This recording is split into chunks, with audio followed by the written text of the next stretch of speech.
ሰላም ክቡራት ተኸታተልቲ ከመይ ትቕንዩ? እዚ እቲ ናባኹም ዓርቢ ዓርቢ ነብሎ ናይ ዜና መጽሔት ፕሮግራምና ኮይኑ ኣብ ናይ ሎማዓንቲ መደብና ከዓ ከም ልሙድ ክልተ ርእስቲ ናባኹም ሒዘ ቀሪበ ኣለኹ። እቲ ቀዳማይ ኣርእስቲ ሕጂ ብዝቕድሜና ናይ ዕረፍቲ ግዜታት ስለ ዘሎ እዚ ናይ ክሪስማስ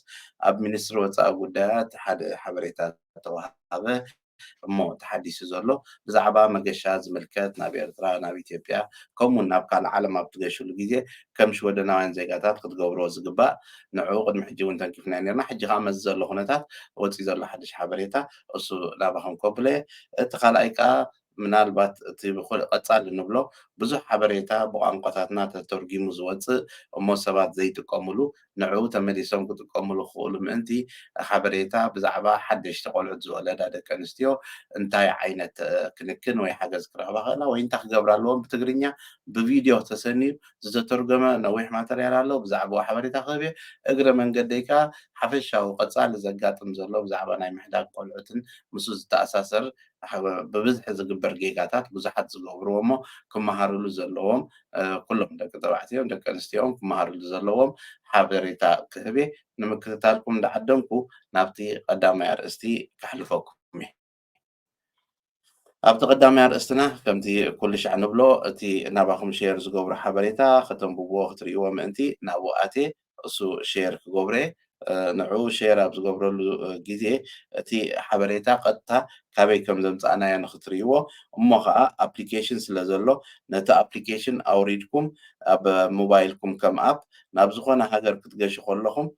ነቲ ዝገሽኩሞ ሃገር ከተፍልጡ ስለ ዘለኩም እሞ ገለ ነገር ተጋጢሙ ብኸመይ ሓገዝ ትረኽቡ ንዕኡ ዝሕግዝ ነገር ስለ ዝኾነ እዚ ቀጻሊ ክግበር ዘለዎ ነገር ናባኹም ከም ዝኾነቕርቦ ከለና ኣትሊስት እታ ኣፕ ሬስክላር ትብል ኮይና ንዓ ነታ ኣፕ ከዓኒ ካብዚ ክትርእይዋ እሞኒ ንቐጻሊ ብኸምኡ መንገዲ ናብ መገሻ ምስ ተሓስቡ ክትጥቀሙሉ እዚ ንኣብነት ናይ ሓደ ኣብነት ዘርእየኩም ዘለኹ እዚ ናይ መገሻ ኮይኑ ሓፈሻዊ ቅድሚያ ግን እታ ሶፍትዌር እንታይ ትበሃል ወይ ከዓ እታ ኣፕሊኬሽን እንታይ ትበሃል እሳ ከውርደልኩም እየ ሬስክላር ትበሃል ሽዑ ንዓ መሰውረድኩም ናበየናይ ሃገር ኢኹም ክትከዱ እዚኣ ሬስክላር ትብል ትርእይዋ ዘለኹም ኣብዚ ኣቲኹም ንኣይፎን ተደሊኹም ኣብዚ እንድሕር ደኣ ንኣንድሮይድ ደሊኹም ከዓ ኣብዚ ተውርድዎ እዚ ብዛዕባኡ ከዓ ሓበሬታ ኣለኩም ኣብዚ ኣብ ዝኾነ ትኸድዎ ግዜ መሰውረድኩሞ ሽዑ እቲ ሃገር እንታይ መጠንቀቕታ ተዋሂብዎ ኣሎ ኣብ መገሻኡ ዘጋጥም ኩነታት ብፍላይ ሕጂ እዚ ዘሐደስዎት መፀዋዕታ ኣብ ቤልጅየም እቶም ስፖርት ኩዕሶ ክርእዩ ዝኸዱ ሽወደናውያን ኣብኡ ብሓደ ኣሸባሪ ዝተቐትልሉ ግዜ ነዚ ኩነታት እዚ ሽወደናውያን ታርጌት ኮይና ኣለና እሞ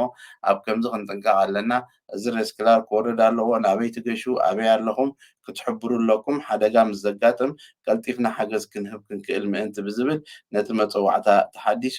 ነዚ መፅዩ እዚ ምስ ረኣና ድሕሪኡ ነናብ ሃገራቱ ኸ ናበይ ናበይ ሃገራት ኣይትኺዱ ዝብል ወፂሎ ዝብል ከዓ ተኣቱ እሞ ናብዚ ምስ ኣተና ሽዑ ኣየናት ሃገራት ሕጂ ከምኡ ተገይርዎን ኣሎ ኢልካ ትርኢ ነናይ ሃገራተን ዝተገብረ ምስ ረኣኻ ናይ ኤርትራ እንተኢልና ናይ ቀደም ተገይሩ ዝነበረ ኣብኡ ከሎ ዘሐድስዎ ዘለዉ እንታይ እዩ ካብ ዶብ ኢትዮጵያን ጅቡትን 20 ኪሎ ሜትር ገጽካ ናብኡ ደይ ምቕራብ ናብኡ ዘይምኻድ ዝብል ገሊፆም ኣለዉ እዚ ከዓኒ እዚ ሓበሬታ እዚ እዚ መጠንቀቕታ እዚ ቀጻሊ ከምኡ ኢሉ ከይድ ኣሎ ስጋዕ ዝቕየር ማለት እዩ እንድሕር ዳ ናይ ኢትዮጵያ ከይድና ከዓ ተሓደሰ ሓድሽ ናይ ኢትዮጵያ ከዓ ሕጂ ዝሓለፈ ወርሒ ኦክቶበር ማለት 30 ኦክቶበር ሓድሽ ቀይሮም ናበይ ናበይ ክኽየድ ከም ዘለዎን ከም ዘይብሉን ገሊፆም ኣለዉ ካብቲ ገሊፆሞ ዘለዉ በጀካ ኣዲስ ኣበባ እቲ ካልእ ኩሉ ውሕስ ከም ዘይኮነ ኣብዚ ገሊፆም ኣለዉ ኣዲስ ኣበባ ኣብዚ ኣይኣተወትን ደላ ኣብዚ ናይ ዝመጠንቀቕታ እቲ ካልእ ከባቢታት ግን ኣምሓራ ከባቢ ጋምቤላ ቤንሻንጉል ሶማሊ እዚ ጅጅጋ ከባቢ ድሓን ኢሎም ነዚታት ዘርዚሮም ኣቕሪቦም ኣለዉ ናብዚታት ከይክየድ ካልእ እቲ ናይ ቅድሚ ሕጂ እውን ናብ በዓል ትግራይ ዓፋር ገለ ዝነበረ ሰመራ መቐለ እዚታት እውን ነፈርቲ ከም ዘሎ ዝገልፁ ኣለዉ እቲ ሓበሬታ ኩለን ኣብዚ ኣገልፅዎን ኣሎ ስለዚ እታ ካባኹም ሎሚ ናባኹም ከነምፆ ዘድልየትና እቲ ካልእ ከም ዝንብሎ ኩሉ ሻዕ ኣቲኹም ክትርእይዎ ክተንብብዎ ትኽእሉ ኢኹም እዚኣ ኣብ ተውሪድኩም ኸ ዝኾነ ሓበሬታ ክመፀኩም መገሻ ዝሓስብ ሰብ ናብ ዝኾነ ሃገር ነዛ ኣፕሊኬሽን እዚ ኣውሪዱ ናብዚ ከይድ ኣለኹ ካብ ዕለት ክንድዚ ክዓቢ ክንድዚ ኣብኡ ክውልየ ገለ እንተጋጢሙ ሽዑ ዜጎም ኣብኡ ከም ዘለካ ትፈልጡሉ እዩ ዝኾነ ነገር እንተጋጢሙ ክንደይ ዜጋታት ኣብኡ ኣለዉ ንዕኦም ከ ብኸመይ ክንሕግዞም ንኽእል ዝብል ናብኡ ዝመፅሉ ዝሕግዝሉ ኣገባብ እዩ እዚ ስለዚ ነዚ ከምዚ ዓይነት ኣገባብ ሓገዝ ክትረክብ እንተኾንካ ክግበር ዘለዎ እታ ሬስክላር ትብል ኣፕሊኬሽን ኣውሪድካ ብኣ ኣቢልካ ሓበሬታ ትህብ ኣበይ ኣለኻ እንታይ ኣለኻ እንታይ ትገብር ስጋዕ መዓስ ገለ እንተጋጢሙ ሽዑ እቲ ኤምባሲ ባዕሉ ኮንታክት ክገብረካ ክእል ወላ እውን ባዕልኻ እውን ኮንታክት ክትገብሮ ትኽእል ማለት ስለዚ እዚ ገሊፅናዮ ነርና ኢና ግን ዝወሃብ እዋናዊ ሓበሬታታት ስለ ዘሎ ብፍላይ ሕጂ ከምዚ ንሪኦ ዘለና ኣብ ኣዲስ ኣበባ ምግፋፍ ምእሳር ገለ ተጀሚሩስ ድሮ ኣብኡስ ኤርትራውያን መንእስያትን ተጋሩ ከይተረፈ ዝእሰሩሉ ዘለዉ ኩነታት እሞ ታሲራ ርኢኻ ገለ ርኢኻ ዝውፃሉ ዘሎ ኩነታት እዩ ኣብ ከምዚ ኩነታት ከምዚ ንሪኦ ብዙሕ ሰብ ካብዚ ዝገይሽ ካብዚ ጌሽ እውን ክግፈፍን ክሕተትን ይኽእል እዩ ስለዚ ፓስፖርቱ ታሲሩ ሒዙ ክንቀሳቐስ ግድን ክኸይድ ኣለዎ ኣብኡ ከዓ ገለ ምስ ዘጋጥምካ እቲ ዶክመንቴሽን ኣብ ኢድካ ሒዝካ ፀኒሕካ ምኻድ ካብኡ ዝሓለፈ ነገር ምስ ዘጋጥም ግን ንኤምባሲታትካ ተወኪስካ ነጊርካ ክኽየድ ስለ ዘለዎ ንሽወደን ኤምባሲ እውን ብኡ በቲ ኣፕሊኬሽን ሓቢርካ ኣነ ከም ዘለኹ ቦታ ክበሃል እውን ይከኣል ስለዚ መዓስ እንታይ የጋጥም ስለ ዘይፍለጥ ንኩሉ ተጠንቂዕካ ብከምዚ ገባብ ክኽየድ ይግባእ እዚ እንተደይተገይሩ ግን ሽግር ከጋጥም ስለ ዝኽእል ፅባሕ ንጎ ኣብይ ኣለኻ ከይተፈልጠ ግዜ ክነውሓካ ይኽእል እዩ ስለዚ ካብዚ ኣፕሊኬሽን ኣውሪድካ ሓበሬታ መሊእካ ምጋሽ ትቐልል እያ ክጥቀሙላ ተስፋ ንገብር ነዚ ቀዳማይ ክፋል ኣብዚ ደው ኣቢለ ነዚ ወዋዓውዕ ክገድፈኩም እዮ እሞ ተመሊሰ ናብቲ ካልኣይ ክፋል ክመፀኩም እየ ወለዲ ሓዳስ ናይ ህፃናት መፅሓፍ ውርሻ ቆልዑ ብዛዕባ መፅኣ ደቅና እንታይ ንሓስብ ደቅና ቋንቋ ዲኦምን ባህሎምን ከየጥፍኡ ንስከፍ ዶ ነዚ ሽግር ትፈትሕ ሓዳስ ናይ ህፃናት መፅሓፍ ውርሻ ቆልዑ ብርክት ዝበሉ ፅንፅዋያትን ዛንታታትን ኣዳልያ ብሕብራዊ ስእሊ ወቂባ እነህጆባ ትብለኩም ህፃናት ቋንቋኦምን ባህሎምን ንኽፈልጡ ትሕግዝ ሓዳስ መፅሓፍ ውርሻ ቆልዑ ባህልን ልምድን ወግዕንያታን ብመንገዲ ፅንፅዋይ ትሕብር ብልፅቲ መፅሓፍ ንደቅና ዘለዓለማዊ ውርሻ ትልግስን ንህፃናት ደቅና እትኩስኩስን ሓዳስ መፅሓፍ ውርሻ ቆልዑ ቋንቋ ትግርኛ ክመልኩ ትሕግዝ መሃርን ሓባርን ፅንፅዋያትን ዛንታታትን ሒዛ እንها تقريبا مصحف ورشا قلعو غزياو زيكونه نبار ورشا نغزمم دقنا نزن مغبار ورشا حصانات زل علماوي هيابيان دقنا مصحف ورشا قلعو نزا مصحف نمونان بزدراشا توكسو ويون بقطتا بز ويب سايتنا كتززو يكاليو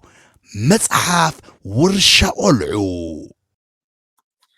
سلام كبرات تخاتاتلتي تمليسكم علىخو أبز خلايا رستنا خاني ببزحي نريو زلنا حبريتا تي زمت زلو خفال حبرتا سبنا أبخاب تفال عليه درجات مرتين مرداتان قلت لزمت ني حبريتا بغليلو بتحقر أتي قلتي فتو عنقاتات كيلو بتو عنقات رديو خخيد شقر زلو والله ببزحي خاني تمكرو ويتمرتي درت كوينو تمكرو ناهي واتون ديبلن زبوكورا دك أنستيو مجمريا نعان زحقز دولة زبهال بوانقاخ ባህልኻ እንዳሓገዛ ዝኸዳ ኣለዋ ብዛዕባ ቅድሚ ሕጂ ዛሪበ ነይረ ካልእ ግዜ እውን ከቕርብ እየ ንሎም መዓንቲ ግን ናባኹም ከቕርቦ ኢለ ዘለኹ ከዓ ከምቲ ኣብቲ ቀዳማይ ዝገበርክዎ ሕጂ እውን ንሓደሽቲ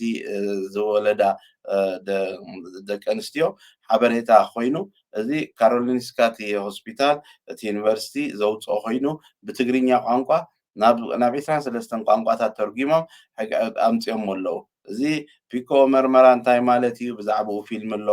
ኣብዚ ከዓ ንኸይድ ውሑስ ናይ ቆርበት ምስ ቆርበት ክንክን እንታይ ማለት እዩ ዓቢኻ መሓዝ ናይ ጡብ እንታይ ማለት እዩ እዚ ናፅላዊ ወይቦን ብብርሃን ፍወሳን ነዚ ንኩሉ ኣእቲኻ ኣብዚ እንታይ እቲ ትሕዝትኡ ምስማዕ ንዕኡ ምክትታል ከድሊ እቲ ሊንክ ናይዚ ኣበይ ኣሎ እቲ ሊንክ ትብሉና ኩሉ ሻዕ ኣብታ ታሕቲ እቲ ድራሻ ምፅሓፍና ርእስቲ ናይ መዓስ መዓልቲ ዜና መፅሔት ኣብ ታሕቲ ተን ሊንክ ኩሉ ሻዕ ንገብረና ሕጂ ብብዝሒ ተሓቱኒ ሊንክ ብከምዚ ስደደልና ኣበይ ዳ ኣሎ ብሉን እሞ ከም ብሓድሽ እንዳው ኮፒ ገይረ ነናብቶም ክምልሰሎም እውን ንሽገር ኩላትና ማለት ስለዚ ከምኡ ከይከውን ምእንቲ እተን ሊንክ ኣብተን ትሕቲ ናይተን መደብ እዚኣ ዝተፈነዋላ ቪድዮ ኣብ ትሕቲአን ክህልዋየን ኣቲኹም ከዓ ምርኣይ እዚ ትሪእዎ ኣለኹም ብኩባያ ምምጋብ ብችቸቶ ምጥባው ምሕፃብ ህፃን ኩሉ ሜላን ምኽርን ናይ ብኢድካ ጌርካ ፀባ ምሕላብ ሕምብርቲ እንታይ ኩሉ ዝህቡና ዘለዉ ሕጂ ራእይዎ ብዚ ንወለዲ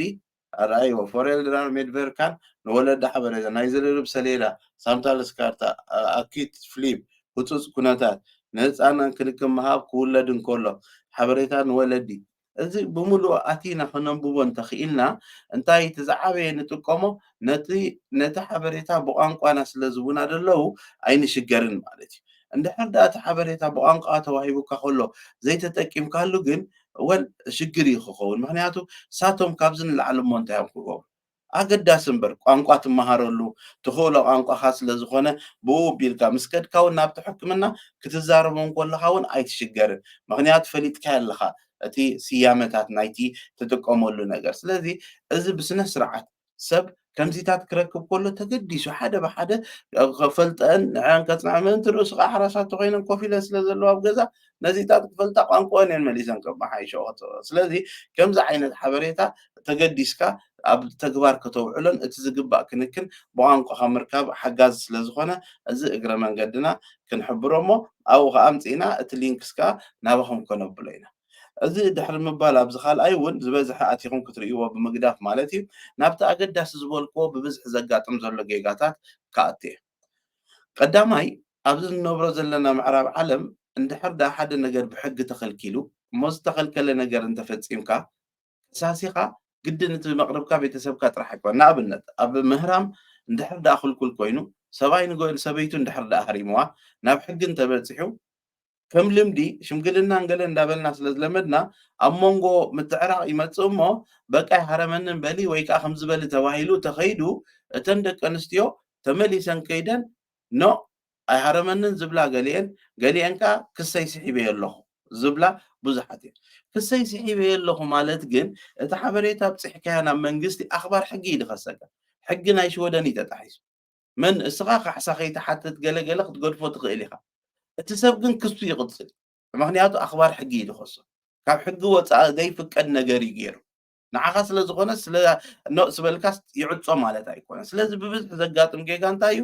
ኣነ እቲ ጉዳይ ይተዓፀወለይ ኣይኮሰን የለዮም ከለኹሲ እቲ ክሲ ከምዚ ገይሮም ቀፂሎም ምክንያቱ እቲ ኣኽባር ሕጊ እሱ እዩ ዝኸስስ ሕጊ ናይ ዓድና ጥሒስካ ሰብ ሃሪምካ ደይህረም ከሎ ተባሂሉ ከሳሳይ ኣኽባር ሕጊ ኮይኑ እዩ ዝኸይድ ካባኺ ወይ ካባኻ ስለ ዘብፃሕካዮ ወይ ስለ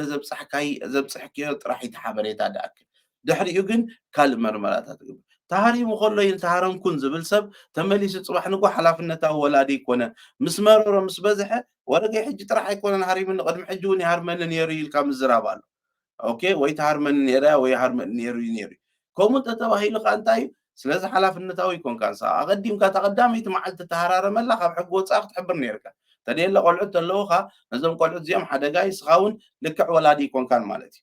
እስኻሲ ከም ወላድስ ግቡእካ ሓላፍነትካ ይትዋፃእን ኢኻ ማለት እዩ ምክንያቱ ሕጊ ተጣሒሱ ከሎ ይትረፍ ዶ ምትህርራም ኣብ ቅድሚ ውላድካ ፃርፃር ኢልካ ምፅራፍ ባዕሉ ገበን ኮይኑስ ስጋዕ ማእሰርቲ ከብፅሒ ተባሂሉ ዝተፈርደሉ መደብ ኣቕሪብና ነርና ኢና ቅድሚ ሕጂ ስለዚ ነዚ ርእዩቲ ሰብ ክጥንቀቕ ኣለዎ ገለገሊኡ ህልኽ ዝዋፃእ ዘሎ መሲልዎ ተመሊሱ ነቶም ቆልዑትን ነቲ ሓዳሩን ነቲ ናብሩ ናብ ሓደጋ ዘወቱ ነገር ይኸይድ ኣብ ስምዒት ኣትዩ ብነድሪ ድዛረብ ይበዝሕ ሳዕቤን ሽዑ ከቢድ ይኸውን ስለዚ ቅድሚ ዝኣገረ ነገራት ክዕረዩ ዘለዎም እቲ ወላዲ ከምዚ ንብሎ ዘለና ናይ ብትግርኛ ዝተተርጎመ ናይ ቆልዓ መሰል ናይ ወለዲ መሰል ገለ እንድሕር ዳ ኣለካ ኮይኑ ከይድካ ኣንብቦ